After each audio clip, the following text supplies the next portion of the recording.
Hi people, welcome once again to my channel.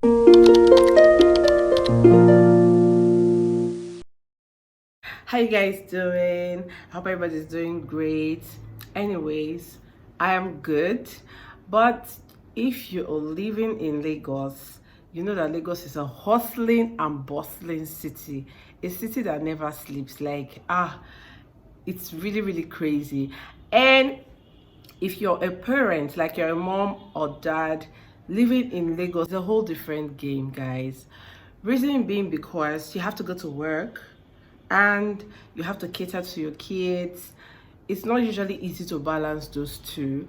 But if you have somebody staying with you to cater to the kids when you're not around, then you're good, right? Or you do the school thingy, like maybe the preschool or after school care, which can be really stressful on the children. But what most parents don't have that luxury of not doing that, right? If you don't have somebody living with you, then you really don't have much choice. It's stressful on the children because the kids wake up on time to go to school, because of course you have to go to work, and then they come back really late. I know of some kids that come back like 7, sometimes even later than that, because there's nobody to stay with them at home. Their parents just be coming back from work and pick them up. Like, it's really crazy, guys. So the other option is to get a domestic staff, a help, a nanny. But that one too has its challenges. It's because for most people, they are scared of getting a help or a nanny because of all the crazy things that are happening, the dangers of having somebody you don't know living in your house. And a lot of videos and information out there about people's domestic staff doing like really nasty stuff to their children, stealing their things, and all the bad news that comes with if you have a bad domestic staff. And it's unfortunate and it's sad, because I find that these days a lot of people do not want to work, but they want to make money. If you're an employer of labor of any kind, whether the person is a domestic staff or in an official capacity in the office or even in your place of business, I'm sure you would have had one or two bad experience with your staff, right? So today I'm really putting the touchlight on domestic staff or workers, because I personally have been through a lot. I've had it good some time. For the most part, it's not been too good for me. So I mentioned in one of my videos, I had a help working with me, but I had to let her go because of all the challenges and all of that. And I have had series of helps over the years. I didn't really go too much into details because it's a lot, guys. It's a lot. From being so nonchalant about the job and just not really doing what is expected of her. She was always taking she was just always lounging about. She was very destructive. I missed all the things that she's been doing. She's very neglectful. She doesn't really do the job well. She was there, but it was as if she wasn't there, if you get what I mean. Like, maybe there are times when I go to work and my husband comes back before me. My husband would be in the house for hours, and she wouldn't even know that somebody had entered the house. And this is somebody that's supposed to be at least catering to the kids when we are not around. The challenges was just on and on and on and on. And with these people, I believe that you have to give them time to settle in. You have to help them adjust to the kind of things that you like and how you would like your things to be done. But for some people, they'll adjust, but some people just don't adjust. Instead, they want you to adjust to them, and it won't work, because if you have to adjust to the way they do things, then your needs will not be met. So I got another help in December, which I also mentioned that I just got a new help. I hope she sticks around. Unfortunately, she did not. Not long after she resumed, she went out to get something one day and she didn't come back. Like, she left us in serious panic. I and my husband were panicking because she didn't have a phone. We couldn't reach her.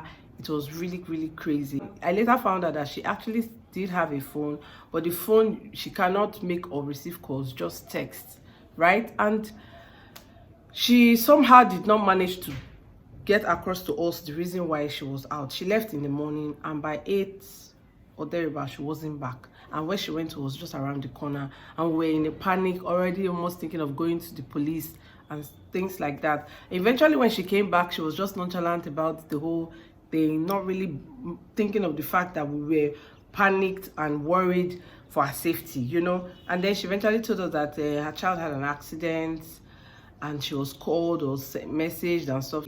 But we were like, you should have communicated with us so that we'll know that everything is well with you, because we were worried and everything.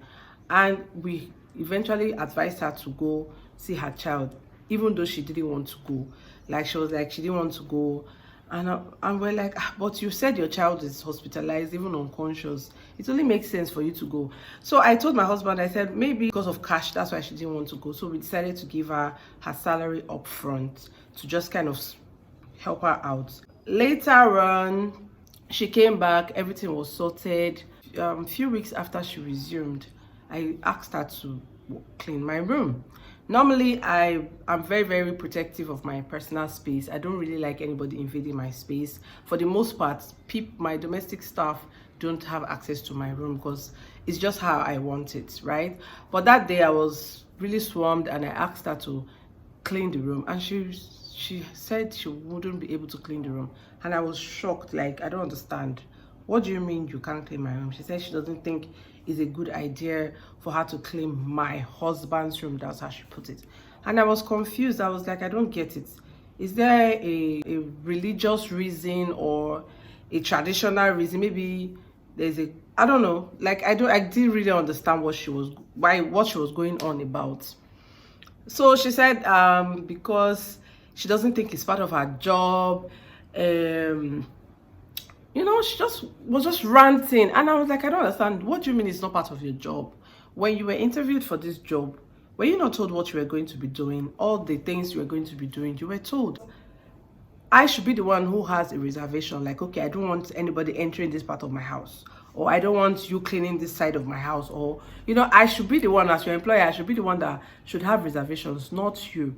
She started being very rude. She was just going off and saying all manner of things that didn't even make sense. I just told her that she should drop everything and leave. And then she insisted she wanted to clean the room. I was like, oh my gosh, what is going on with this woman? Clean the room. At first she said no. Now leave everything and leave. You are still saying no. Like, no, she has to clean the room, blah, blah, blah, blah. So with all the drama going on, my husband and I just decided that, okay, we will not be able to work with her, because even before then, she had this weird vibe. Like, she was so uptight, just like she had this, if not be situation, I shouldn't be here. She's older than I am, so she was always doing like as if these people that they are so young, like as if she shouldn't be working for people that are too young or things like that. Because apart from even that one, she said she does not eat fish. Because I remember I cooked and I wanted to serve her at some point. She was like, no, she does not eat fish. She just had a lot of baggage. And I'm like, gosh, this is what interviews are for. We had an interview. You had an interview before you came for this job. You should have mentioned some of these issues that you have. So if the person that you want to work for can handle it, the person will say, okay, I accept. If the person cannot handle it, the person will also, you know, just let you go. That is what the interview is for. Not after getting the job, you start bringing up things here and there, right? So when she saw that the situation was really getting serious and she could actually lose her job, she started apologizing. And my husband was like, no, this is not an apology issue, because we could see that she had serious attitude issue. Even before whatever happened, my husband was already complaining that this woman has attitude, and she carries it so obviously, like it's so strong, like she's so uptight, so even relate with her is very, very difficult. But I was the one that was like, no, you know, she's new, maybe she's still trying to get into the groove of things, trying to settle in, trying to be free and all of that, you know. Because we eventually got her a phone, because she didn't have a real a working phone, so that we could get in touch with her and everything if we needed to. So my husband was like, okay, drop the phone and you can go. And then she started begging, explaining things that did not even relate to the issue. I asked her to clean my room. That was all. Oh. She went off. And then when we asked her to go, she started begging and explaining how her family issues, bringing up things that did not really connect or relate to the issue on ground. And then she even made mention of the fact that she saw me as her younger sister. Like I said, that's exactly the problem, because ever since you resumed here, you've been giving off the vibe like as if we are too young for you to work for. And if that's the case, you didn't need to even start. You should have just made your case clear from the beginning, and then you'll be on your way. And she was like, no, that's not how it is. And I'm like, what you are saying and what you're doing is different. You're saying that's not how it is, but that's what your body language is giving. Eventually we let her stay, and then we moved on from there. Like exactly a month after she resumed, she told me she had a court case she was going for, and I said okay, she could go. And she asked me, like, the money you gave me when I resumed, was it my part payment? Or I said, I was surprised, like, why would you even ask me that? Like, yeah. But anyways, I still confirmed it. She was like, okay. And then she left. She was supposed to come the following day, and she didn't come. She didn't come back. And I was like, okay, what's going on? After waiting for some time, like late in the afternoon, I called her to see what was going on, since she didn't bother to call to let me know maybe what was going on, and she didn't pick up. And what did I do? I let it go. So the following day, I called my mother-in-law. I was like, okay, I'm trying to reach this woman, she's not picking up. Maybe you can call her, maybe she'll pick, I don't know. She did, but she didn't call with her number, and she picked up, and she was giving stories that didn't really match, that she was admitted in the hospital, and she sent me a message, which she didn't. But I realized that very day my mother-in-law called her was the day she eventually sent me a message saying that she was in the hospital. And my mother-in-law was like, you're lying, because the ambience is like you're in the church. And she was like, no, there's a church beside the hospital, and blah blah blah blah blah. And then it hits me, like, when she was leaving, actually she packed like heavy bags, and I'm like, for somebody that's just going, like, she left in the night, she was supposed to come the following day, why would she pack her bags like that? So that's when it hits me, like, okay, maybe this woman is not going to come back. But it wasn't really surprising to me, because when it comes to domestic stuff, nothing really surprises me anymore, because I've gone through a lot of them, and I have seen a lot of their, antics. So I'm always kind of prepared for the worst, so to speak. So my mother-in-law was like, these people are going to work. You can't just leave without even informing them when you're coming back and things like that. You shouldn't be, it's irresponsible to behave like that, and then she just let the ball drop, that she was not coming back anymore. She didn't have any intentions of coming back. And my mother-in-law was like, why? And she said, because when she resumed, when her daughter had issues, that we gave her some money, but she didn't really realize that it was part of her salary, and she was really grateful, thanking us and all that, only for her to realize that it's her salary. And I was confused, like, hello, I don't understand. Is that a good enough reason for you not to want to come back? Like, I don't get it. Anyways, I just told my mother-in-law, I said, you know what? Even before that, I was already considering letting her go, because in my mind, that 1 month was like a trial period, and she failed woefully because she was doing the most. Apart from the issue we had earlier, that was a big red flag, and I really wanted to let her go. But I know that I am very, very patient. Like, I tell myself that, these people, they are different. The way they do things are different from how you do things. The way they understand things are different from the way you understand. And then this woman came and dropped the ball. They shattered the glass, like, and she just made the decision even easy for me, like, by even quitting. So I wasn't really fazed that, oh, she quit, I'm sad. No, I wasn't fazed. In fact, I think I was even expecting it. Since she knew she wanted to leave, she should have left my phone. In fact, she could have just told, I'm leaving, no, I don't think I can walk, and it would have been totally fine. Anyways, long story short, she eventually brought back my phone, her remaining things that she left behind, I just packaged it for her. I didn't even give her any access to my house, because that's how I am. Once I want to let go of my domestic staff, or you make your intentions clear that you want to go, you have to leave then and there.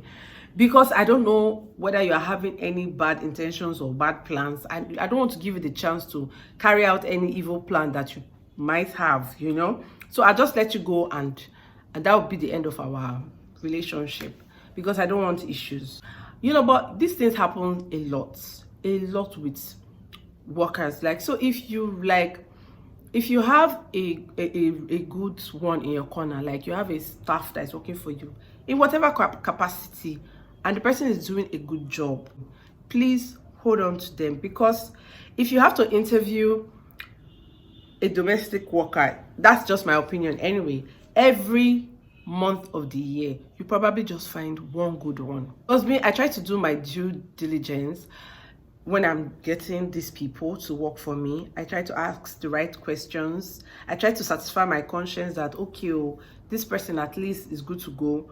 Maybe they might come up with surprises later on, which of course you might not be aware of. You know, you can only just do the best that you can when you're trying to, you know, get a domestic staff to work for you. And mostly just pray that you find somebody that is good and is willing to do the job and has a good heart, because with these people, you really cannot tell. The only thing I think that can really help is if you have security cameras, like in every nook and cranny of your house. And even with that, if you're not around and the person has an evil intention or an evil motive, they would have done what they wanted to do and run away. With domestic staff, it's really, really difficult, because these people are under your roof. They have access to delicate things and information. They have access to the things and people you love the most. It's like they can easily hurt you if they want to. You need to be very careful. You need to be you need to tread on the side of caution. And generally, you just need to like treat people well and nicely. And that's what I try to do when I'm working with people, you know. Just try to make them feel more comfortable, try to make them feel welcome, try to make them a part of the family, so that they are more relaxed and able to carry out their duties very well. But apparently some people just like that firm and stern, mean thing. I don't know, it's like they appreciate it more, because I find that people that are a bit more stern and firm and even sometimes mean with their staff, probably they get, should I say, better results out of them. Whereas you that you're trying to be accommodating, nice, they just take you for a ride, you know. And it's baffling, because people need to understand that life is just not like, it's bigger than the moment, right? When you do good things, it's always good to leave a place of work with a good note, because you don't know where you're going to meet that person in the future. The person might even recommend you for something bigger than what you ever offered them. Many of us are not doing the jobs that we probably want to do. I'm sure if we put out an opinion poll or a questionnaire out there to ask people, are you doing the job that you desire to do in your life? Or are you earning the kind of money that you really want to earn working? A lot of people will say the answer will be no. But guess what? Once you have decided to take a job, you've settled down and are like, okay, you know what, I'm going to do this job. It's best that you just give it your all. Put your best foot forward. And if it's something that you cannot do anymore, quit in peace. Quit in peace. It doesn't have to be a fight or a war or a battle, guys. You know, life shouldn't be that difficult. Anyways, if you have had a terrible nanny health experience, share with me in the comment section below. Please, guys, I want this video to be as interactive as possible. I want to hear your own experiences. Is there something that I'm doing wrong? Maybe in the recruitment process, or I don't know, just leave your thoughts in the comment section. Thank you so much for watching this video. I'll see you in my next video. Bye.